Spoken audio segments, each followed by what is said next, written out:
வடகொரியா சொல்லிட்டாங்க, ஆமாப்பா அணு ஆயுதத்தை இன்னும் கொஞ்சம் இன்க்ரீஸ் பண்ணுங்கள், அதே மாதிரி நம்ம ஐசிபிஎம்மை இன்க்ரீஸ் பண்ணுங்கள் அப்படிங்கிறது தான்.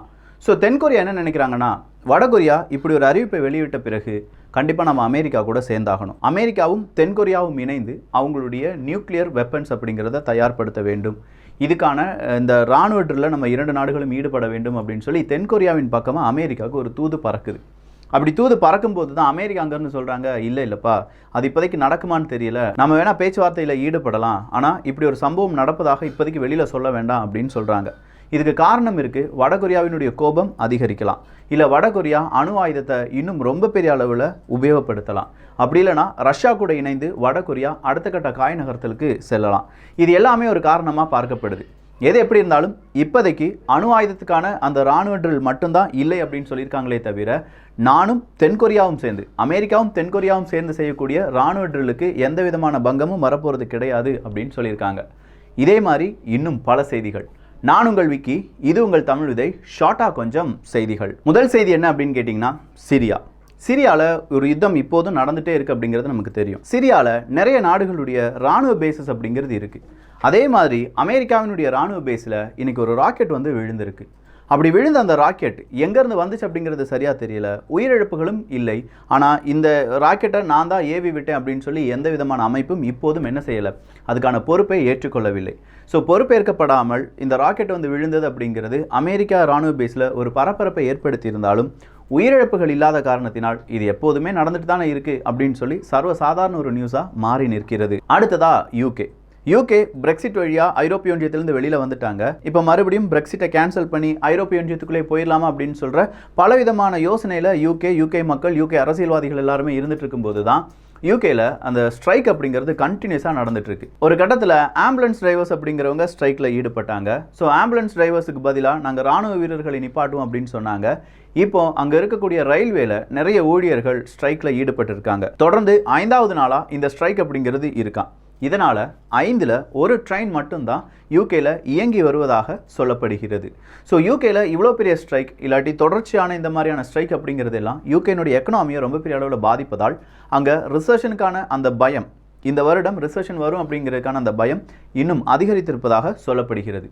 ஆனால் ஒரு நல்ல செய்தி இருக்குது யூகே மக்களுக்கு. ஆல்ரெடி ரிஷி சுனாக் அவர்கள் சொல்லிட்டாங்க, லோ இன்கம் ஃபேமிலிக்கு ஒரு 900 பவுண்ட்ஸ் அப்படிங்கிறத நான் தாரேன்ப்பா அப்படின்னு சொல்லிட்டாங்க. அது இல்லாமல் இன்ஃப்ளேஷன் ரேட் 40 வருடங்கள் இல்லாத அளவுக்கு உயர்ந்திருந்த அல்லவா, அது கொஞ்சமாக கம்மியாக இருக்குது. அது ஒரு பாசிட்டிவான செய்தி. அடுத்த ஒரு செய்தி எங்கேருந்து வந்திருக்குன்னு கேட்டிங்கன்னா யூகே தான். யூகே, கிரீஸ், இவங்க 2 பேருமே இப்போ பேச்சுவார்த்தையில் ஈடுபட்டு இருக்காங்க. எந்த ஒரு பொருள் எந்த ஒரு நாட்டில் எந்த ஒரு வீட்டிலேருந்து காணாமல் போனாலும் நேராக நம்ம யூகே எட்டி பார்த்தா போதும் போல். கிரீஸினுடைய பார்த்தனோன் மார்பிள்ஸ் அப்படிங்கிற மிக முக்கியமான ஒரு பொக்கிஷம். அந்த பொக்கிஷத்தை யார் எடுத்துகிட்டு போயிட்டாங்க? யூகே எடுத்துகிட்டு போயிட்டாங்க. அவங்களுடைய மியூசியத்தில் வச்சுருக்காங்க. ஸோ கிரீஸ் நாடு என்ன கேட்குது அப்படின்னா, அந்த பார்த்தனோன் அந்த மார்பிள்ஸ் அப்படிங்கிறத திருப்பி எங்களுக்கே தந்துருங்கப்பா, அது எங்களுடைய சொத்து, எங்களுடைய வரலாறு, எங்களுடைய கல்ச்சர், அதை நீங்கள் திருடி வச்சிருக்கிறனால எங்களுடைய யங்ஸ்டர்ஸுக்கு அது தெரியாமல் போயிடலாம் அப்படிங்கிறது தான். அதுக்கு யூகே பேச்சுவார்த்தையில் ஈடுபடுவோம், பேச்சுவார்த்தை சக்ஸஸ் ஆச்சுன்னா உங்களுக்கு நாங்கள் இந்த பார்த்தனோன் மார்பிள்ஸ் அப்படிங்கிறத தந்துடுறோம்ப்பா அப்படின்னு சொல்லியிருக்காங்க. இதே மாதிரி எண்ணிலடங்கா பொக்கிஷங்கள் அப்படிங்கிறது எங்கே இருக்கிறது? யூகேல இருக்கக்கூடிய பல மியூசியங்களில் தூங்கிக்கிட்டு இருக்கு. அவங்களுடைய கலாச்சாரத்துக்கும் அவங்களுடைய வரலாற்றுக்கும் இது சம்மந்தமே கிடையாது, ஒரே ஒரு வரலாறை தவிர. இது இங்கிருந்து திருடப்பட்டது அப்படின்னு சொன்ன அந்த வரலாறு மட்டும்தான் அங்கே இருக்கக்கூடிய கலை பொக்கிஷத்துங்களுக்கு ரொம்ப பெரிய அளவு வேல்யூ இருக்குது. மீதம் இருக்கும் அந்த வரலாறு எல்லாமே, அதாவது ரூட் அப்படிங்கிறது பல நாடுகளில் சிதறி இருக்கிறது. இப்படி கிரீஸ் மட்டும் கிடையாது, எகிப்தாக இருக்கட்டும், ஆப்பிரிக்க நாடுகளாக இருக்கட்டும், இந்தியாவாக இருக்கட்டும், யூகேட்ட எங்களுடைய கலைப்பொருட்கள் அங்கே இருக்குது, கொஞ்சம் தருவீங்களாப்பா அப்படிங்கிற ரிக்வஸ்ட்லாம் வச்சுட்டு இருக்காங்க. பார்க்கலாம் எப்போது அந்தந்த நாடுகளுடைய பொக்கிஷங்கள் அந்தந்த நாடுகளில் ஒப்படைக்கப்படும் அப்படிங்கிறத. இஸ்ரேலில் இப்போ ஒரு ஃபார் ரைட் குரூப் அப்படிங்கிறவங்க ஆட்சியை வைத்திருக்கிறார்கள். நெத்தன்யாஹுக்கு கீழே இருக்கக்கூடிய எல்லாருமே ரொம்ப ஒரு வலதுசாரிகள், ரொம்ப முக்கியமான வலதுசாரிகள் அப்படின்னு சொல்லப்படுகிறது. ஸோ இப்போ தான் அடுத்த ஒரு பிரச்சனை ஆரம்பிக்குது. நேஷனல் செக்யூரிட்டி மினிஸ்டர் என்ன செய்கிறாருன்னா, அல்-அக்ஸாக்குள்ளே நான் போக போகிறேன்ப்பா, அதில் எந்த விதமான பிரச்சனையும் கிடையாது அப்படின்னு சொல்கிறாங்க. இது மத நம்பிக்கைக்கு அப்பாற்பட்டது அப்படின்னு சொல்கிறாங்க. எங்களுடைய இஸ்ரேலுக்கு இது மிக முக்கியமான ஒன்று அப்படின்னு சொல்லப்படுகிறது. இதை பாலஸ்தீன மக்கள், பாலஸ்தீன அரசியல்வாதிகள், பாலஸ்தீனத்தினுடைய அந்த ஆதரவு குழுக்கள் கடுமையாக எதிர்ப்பை தெரிவிக்கிறார்கள். இந்த எதிர்ப்பை இன்னைக்கு யாரும் பதிவு பண்ணியிருக்காங்க அப்படின்னா துருக்கி. நீங்க ஏன் இப்படி பண்றீங்க, இது ஒரு பெரிய பிரச்சனைன்னு உங்களுக்கு தெரியாதா? என்னதான் ஃபார் ரைட் பொலிட்டிக்ஸ் அப்படிங்கிறது இஸ்ரேலுக்குள்ள வந்திருந்தாலும் இந்த அளவு மத சடங்குகளை நீங்க காயப்படுத்தணுமா அப்படிங்கிற ஒரு கேள்வியை கேட்டிருக்காங்க. இஸ்ரேல் இதற்கு பதில் சொல்ல போறது கிடையாது. இன்னும் எத்தனை வருடங்களுக்கு இந்த கொடுமையை பாலஸ்தீன மக்கள், பாலஸ்தீனத்துக்கு சார்பாக இருக்கக்கூடிய அமைப்புகள் அனுபவிக்க போறாங்க அப்படிங்கிறது நமக்கு தெரியாது. இந்த மீன் டைம் கண்டிப்பா இஸ்ரேல் பாலஸ்தீனத்துக்கான பிரச்சனை இந்த வருடம் ஒரு பீக்குக்கு வரலாம் அப்படின்னு சொல்லப்படுது. மியான்மர்ல ராணுவ ஆட்சி நடந்துட்டு இருக்கு அப்படிங்கிறது நம்ம எல்லாருக்குமே தெரியும். ஆங் சாங் சூகி அவர்கள் கடைசியா ஒரு வாரத்துக்கு முன்னாடி கூட மறுபடியும் 7 வருடங்கள் நாங்கள் சிறையில் அடைக்க போறோம் அப்படிங்கிற ஒரு தீர்ப்பு வந்திருந்தது. அதே மியான்மர்ல இன்னைக்கு 7000 மனிதர்கள் விடுதலை செய்யப்பட்டிருக்கிறார்கள். காரணம் என்ன அப்படின்னு பார்த்தா, அந்த நாட்டினுடைய சுதந்திர தினம் வருகிறது. ஸோ சுதந்திர தினத்தை முன்னிட்டு 7000 சிறை கைதிகள் விடுவிக்கப்படுவார்கள் அப்படின்னு சொல்லி அங்க இருக்கக்கூடிய ராணுவ ஆட்சியினுடைய தளபதி கூறியிருக்கிறார். இதனால 7000 நபர்கள் வரக்கூடிய அந்த ஒரு தருணத்தை அங்க இருக்கக்கூடிய மக்கள் ரொம்ப பெரிய அளவுல ஆரவாரமா கொண்டாடிட்டு இருக்காங்க. ஆனா வெறும் 7000 மனிதர்கள் தானா இந்த சிறைச்சாலையில் இருப்பவர்கள் அப்படின்னு பார்த்தா இல்ல. அங்க ராணுவ ஆட்சிக்கு எதிராக சின்னதா ஒரு குரல் கொடுத்தாலும் சரி, எழுதினாலும் சரி, இல்ல நீங்க நினைத்தாலே உங்களை கைது பண்ணி சிறைச்சாலையில் அடைச்சிடுறாங்க. இன்னும் பல ஆயிரம் மனிதர்கள் இப்படி சிறைச்சாலையில் அவதிப்பட்டு வருகிறார்கள் என்பதும் இங்கே குறிப்பிடத்தக்கது. சொமாலியால இன்னைக்கு ஒரு கார் பாம்பு அப்படிங்கிறது வெடித்து சிதறி அங்கிருந்த வீடுகள் எல்லாமே இடிந்து விட்டது. அதுல 10க்கும் அதிகமான நபர்கள் உயிரிழந்து விட்டார்கள். சொமாலியா அப்படின்னு சொல்லும் போதெல்லாம் காணாமல் போன தேசங்கள் அப்படிங்கிற ஒரு புத்தகமாக இருக்கட்டும், இல்லாட்டி நம்முடைய காணொலியாக இருக்கட்டும், அதெல்லாம் நீங்கள் படிக்கும்போது சொமாலியா ஏன் இப்படி சொமாலியாவாக மாறிச்சு அப்படிங்கிறத உங்களால் அதை யோசிக்க முடியும்.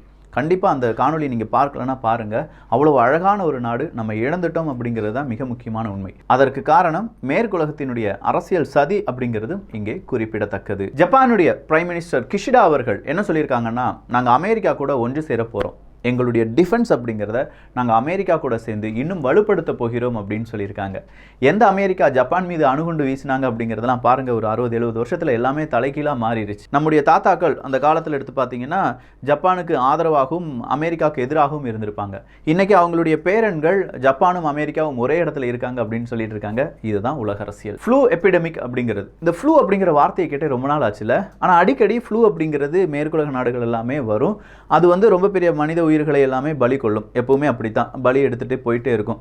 இந்த ஃப்ளூ அப்படிங்கிறது கொரோனா வந்ததுலேருந்து ஃப்ளூ அப்படிங்கிறத பேசுகிறதே கிடையாது. காரணம், அந்த ஃப்ளூவையும் நம்ம எது கூட சேர்த்துட்டோமோ, கொரோனா கூட சேர்த்துட்டோமோ அப்படிங்கிற ஒரு டவுட்லாம் இருக்குது. ஸோ ரொமானியாவில் ஃப்ளூ எபிடெமிக் அப்படிங்கிறது வந்துட்டு இருக்குன்னு சொல்லிட்டு இருக்காங்க. ஒவ்வொரு அதாவது 2020க்கு முன்னாடிலாம் நீங்கள் எடுத்து பார்த்தீங்கன்னா ஃப்ளூவால் இத்தனை லட்சம் மனிதர்கள் இறந்தாங்க அப்படின்னு சொல்லி வரும். இப்போ ஒரு மனிதர் கூட ஃப்ளூவால் இறக்கப்படவில்லை. அப்படி இறந்தவர்கள் எல்லாமே கொரோனா அப்படிங்கிற பெயரில் அறியப்பட்டு வருகிறது என்பதும் இங்கே நாம் நினைவு கூற வேண்டிய ஒரு செய்தி. பொலிட்டிக்கல் அட்வர்டைஸ்மெண்ட் அப்படிங்கிறதுக்கு ட்விட்டர் ரொம்ப பெரிய அளவில் தடைப்படுத்தி வச்சுருந்தாங்க. அந்த தடையை இன்னைக்கு எலன் மஸ்க் அவர்கள் கொஞ்சமாக அதை என்ன செய்யலாம், ரிலாக்ஸ் பண்ணிடலாம், சில் மாமு அப்படின்னு சொல்லி அதை கொஞ்சம் ரிலாக்ஸ் பண்ணியிருக்காங்க. இனி என்னென்ன அட்வர்டைஸ்மெண்ட்டை பார்க்க போகிறோமோ, எப்படி ப்ரொபகண்டா வரப்போகுதோ, யார் யார் எப்படிலாம் புலம்ப போகிறாங்களோ நமக்கு தெரியாது. ஆல்ரெடி நம்ம தமிழக மீடியாக்களில், தமிழக அரசியலில் பலவிதமான சித்து விளையாட்டுகள் எல்லாமே நடந்துகிட்ருக்கு. சில நபர்கள் ப்ரெஸ் மீட் வைக்கிறாங்க, சில தலைவர்கள் ப்ரெஸ் மீட் வைக்கிறாங்க. அந்த ப்ரெஸ் மீட்டுக்குள்ள யூடியூப் சேனல்லாம் கேள்விகள் கேட்குறாங்க அப்படின்னு சொல்லி தலைவர்கள் சொல்கிறாங்க. சில தலைவர்கள் ப்ரெஸ் மீட்டை பார்த்தாலே பயந்து ஓடுறாங்க. சில முக்கியமான தலைவர்கள் இதுவரையிலும் ப்ரெஸ் மீட் வைத்ததே கிடையாது. எங்கே தான் இந்த அரசியல் போகுது? யங்ஸ்டர்ஸை பொறுத்த வரைக்கும் வாரிசா துணிவா, எவன் ப்ரெஸ் மீட் வச்சா என்ன, வைக்கலனா என்ன? வாரிசு நல்லா இருக்கா, துணிவில் ட்ரைலரில் இந்த மாதிரி பிரச்சனை இருக்கே, என்னடா வாரிசு எடுக்க சொன்னால் பூஜை 2 எடுத்து வச்சிருக்கீங்கன்னு சொல்கிறாங்க, துணிவு எடுத்து சொன்னால் பீஸ்ட் 2 எடுத்து வச்சிருக்காங்கன்னு சொல்கிறாங்க. உலக அரசியல் என்னடா பிரச்சனை நடந்துட்டு இருக்குன்னு கேட்டால், அதெல்லாம் நீ பேசினா பூமர்ரா தம்பி அப்படின்னு சொல்லிட்டு போயிடுறாங்க. பார்க்கலாம் இந்த ஒரு நிலைமை எப்படி மாறப்போகிறது அப்படின்னு சொல்லி. ரஷ்யாவினுடைய அதிபர் புட்டின் அவர்கள் என்ன சொல்லியிருக்காரு அப்படிங்கிறது, ஒரு ஹைப்பர்சோனிக் மிசைல் அப்படிங்கிறத அட்லாண்டிக்கு அனுப்பி வச்சிருக்கார். அட்லாண்டிக்கு ஹைப்பர்சோனிக் மிசைலா? சம்மந்தமே இல்லை. ஆனால் அப்படி ஒரு செய்தி வெளியாக இருக்கிறது. அதுக்கு பின்னாடி நிறைய விதமான ராணுவ பேசஸ் அப்படிங்கிறதும் ரஷ்யாவுக்கு அங்கங்கே இருக்குது. இதுக்கு வேறு ஏதாவது காரணங்கள் இருக்கலாம். ஏன்னா ஆர்டிக் ரீஜனில் நேட்டோ படைகள் அவங்களுடைய அந்த இறகை ரொம்ப பெரிய அளவில் விரித்து வருகிறார்கள். அட்லாண்டிக்கில் ரஷ்யா கொஞ்சம் விரிப்பதற்கான அந்த ஒரு முயற்சியில் ஈடுபட்டு வருகிறார்கள். யூரோப் முழுவதுமாக 2000க்கும் அதிகமான லெப்பர்ட் 2 வகையான டேங்குகள், பீரங்கிகள் அப்படிங்கிறது இருக்குது. ஸோ அதில் ஒரு 10%, அதாவது ஒரு 200லிருந்து 250 பீரங்கிகள் அப்படிங்கிறது உக்ரைனுக்கு கொடுத்தலாம் அப்படிங்கிற ஒரு முடிவுக்கு யூரோப்பை சார்ந்த பல நாடுகள் வந்திருக்காங்க. இது ஜெர்மனி மேடு டேங்க் அப்படிங்கிறதும், இது ஜெர்மனியில் மட்டும் கிடையாது, போலந்துலலாம் இருக்குது அப்படிங்கிறதும், அங்கிருந்து கலெக்ட் பண்ணி நம்ம உக்ரைனுக்கு கொடுத்துடலாம்ப்பா என்கிற முடிவுக்கும் வந்திருப்பதாக செய்திகள் கூறுகின்றன. அடுத்ததா பேட்ரியட் மிசைல் தான். இந்த பேட்ரியட் மிசைல் அப்படிங்கிறது ஒரு ஏர் டிஃபென்ஸ் சிஸ்டம் தான். இந்த மிசைலை நாங்கள் ரொம்ப நாளாக உக்ரைனுக்கு கொடுக்க மாட்டோம்னு சொல்லிட்டு இருந்த அமெரிக்கா, ஓகே நான் கொடுத்துட்றேன்ப்பா அப்படின்னு சொன்னாங்க. ஆனால் உக்ரைனுக்கு கொடுக்க இருந்த இந்த பேட்ரியட் மிசைலில் சின்ன பல வித்தியாசங்கள் நாங்கள் செஞ்சுருக்கோம் அப்படின்னு சொல்லியிருந்தாங்க. இப்போ அந்த பேட்ரியட் மிசைல்ஸ்னுடைய இன்ஸ்டாலேஷனை சீக்கிரம் சீக்கிரமாக நாங்கள் செய்ய போகிறோம் அப்படின்னு சொல்லியிருக்காங்க. ஒரு பேட்ரியட் மிசைல் அப்படிங்கிறத இன்ஸ்டால் பண்ணுறதுக்கு, அதை ரன் பண்ணுறதுக்குலாம் கிட்டத்தட்ட ஒரு 13-14 ராணுவ வீரர்கள் தேவை. ஏன்னா அவ்வளோ பெரிய எக்யூப்மெண்ட்ஸ் எல்லாமே இருக்குது, அவ்வளோ நாலேஜ் இருக்கணும். இந்த ட்ரைனிங் எல்லாமே ஒரு 18 மாதங்கள் இல்லாட்டி 18 வாரங்களாவது அட்லீஸ்ட் யாருக்கு கிடைக்கணும், இதை ஆப்ரேட் பண்ணுறவங்களுக்கு கிடைக்கணும். அந்த ட்ரைனிங் எல்லாம் அமெரிக்கா உக்ரைன் ராணுவ வீரர்கள் கொடுத்திருப்பதாகவும் செய்திகள் கூறுகிறது. கோல்டு ப்ரொடக்ஷன் அப்படின்னு சொல்லும்போது சுடானில் 2022 இந்த அளவுக்கு கோல்டு ப்ரொடக்ஷன் அப்படிங்கிறது அவங்களுடைய வரலாறுலேயே நடந்ததே கிடையாதான். அந்த அளவுக்கு கோல்டை ப்ரொடியூஸ் பண்ணியிருக்காங்க. இது ஒரு மிக முக்கியமான தருணமாக சுடான் அரசாங்கம் கூறியிருக்கிறது. கிறிஸ்டியானோ ரொனால்டோ அவர்கள் இப்போ ரியாத் அல் நசார் அப்படிங்கிற அந்த கிளப்ல தன்னை ஐக்கியப்படுத்தி கொண்ட அந்த ஒரு தருணம் மிகப்பெரிய ஒரு தருணமாக பார்க்கப்படுகிறது. அதனுடைய வீடியோஸ் எல்லாமே இன்னைக்கு வைரலா பகிரப்பட்டு வருகிறது. கடைசி அப்டேட் என்ன அப்படின்னு கேட்டிங்கன்னா, சீனா தான். சீனா எல்லா நாடுகளுமே மிலிட்ரி ட்ரில் செஞ்சுட்டு இருக்காங்கப்பா, நானும் மிலிட்ரி ட்ரில் செய்ய போறேன். எங்கப்பா செய்ய போறேன் அப்படின்னு கேட்டா, தென் சீன கடல்ல மிலிட்ரி ட்ரில்ல செய்ய போறாங்க சீனா. தென் சீன கடல் ஆல்ரெடி நிறைய பிரச்சனைகள், நிறைய நாடுகள் அங்கங்கே அந்தந்த ஐலாண்ட் எனக்கு அப்படின்னு சொல்லிட்டு இருக்காங்க. ஸோ பார்க்கலாம், 2023க்கான ரியல் தீபாவளிகள் எல்லாமே வருவதற்கான வாய்ப்புகள் இருக்குது. ஒவ்வொன்றா ஏதாவது நடந்துச்சுன்னா அப்பப்போ இந்த அப்டேட்லாம் நம்ம பார்த்தலாம். அதுக்கு நீங்கள் செய்ய வேண்டியது தமிழ் விதை சேனலை சப்ஸ்கிரைப் பண்ணிக்கோங்க. நல்லதை பகிர்ந்து நல்ல சமுதாயத்தை உருவாக்குவோம். நன்றி, வணக்கம்.